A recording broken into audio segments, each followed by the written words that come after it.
My name is Jack Shanahan, and the global issue I am focusing on is how the death of a loved one reshapes personal identity. Losing someone close to you doesn't just cause sadness in the moment, but can permanently change how you see yourself and your place in the world. A lot of who we are is shaped by the relationships we have. So when someone important is gone, it can feel like a part of your identity is missing.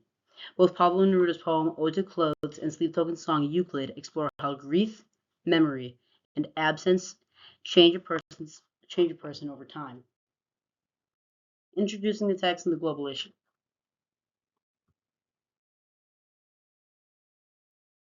The two texts I'm analyzing come from very different backgrounds, but they explore very similar human experiences.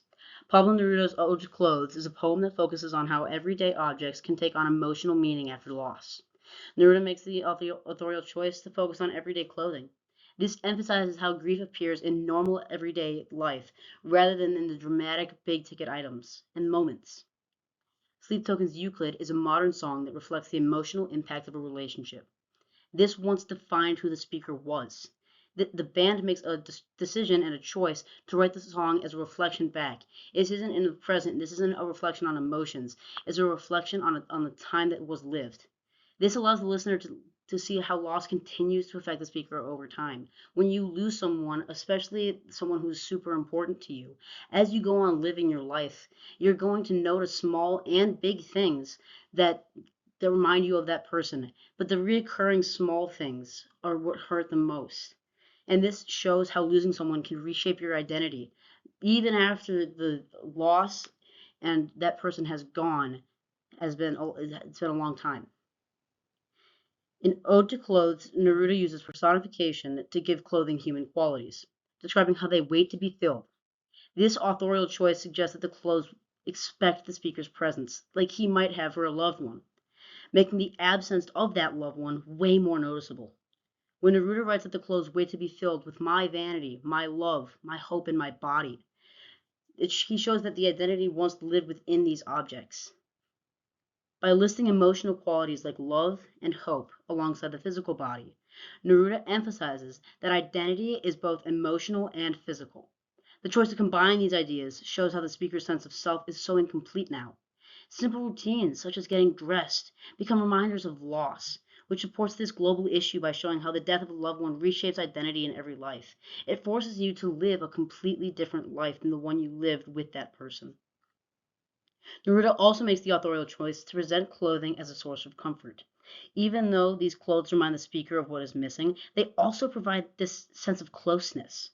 By repeatedly returning to the image of clothing throughout the poem, Neruda shows how these objects can carry memory and emotional weight.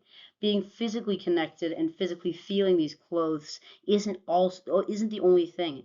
It also has these emotionals and this emotional feeling and this memory trigger of this person that you once were with.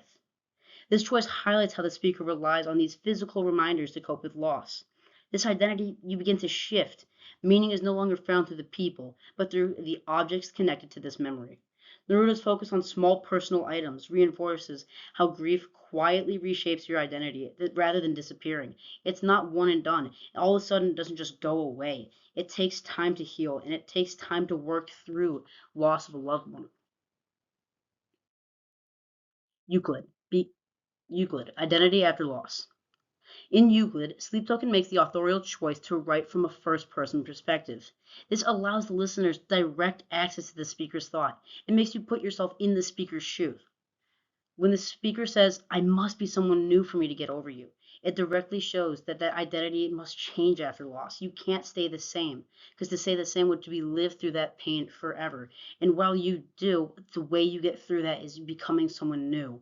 The line where he says, I just need to leave this part of me behind, is him embodying that mentality. The song also reflects backward on earlier experiences. This emphasizes how the past still influences the present. This reflective structure shows you how the grief is not immediate, but something that develops over time, as well as the healing. Through this choice, Sleep Token shows how loss forces the speaker to redefine themselves in order to move forward. Comparing the texts. Both Neruda and Sleep Token make different authorial choices to explore a very similar idea. Neruda uses symbolism and personification to show how identity lingers and it stays in physical objects with memory and emotional ties, while Sleep Token uses the reflection and direct language to show the internal conflict that he's going through, that internal battle to every day to come out on top and to still say, I'm going to make it through this, even though it's difficult. Though their methods differ, both texts show that grief becomes a part of a person's identity. This reinforces the global issue by showing that loss permanently reshapes an identity across different forms of expression. Overall, Ode to Clothes and Euclid both show that the death of a loved one reshapes personal identity. Through objects, memory, and reflection, each text show how grief becomes a part of who a person is.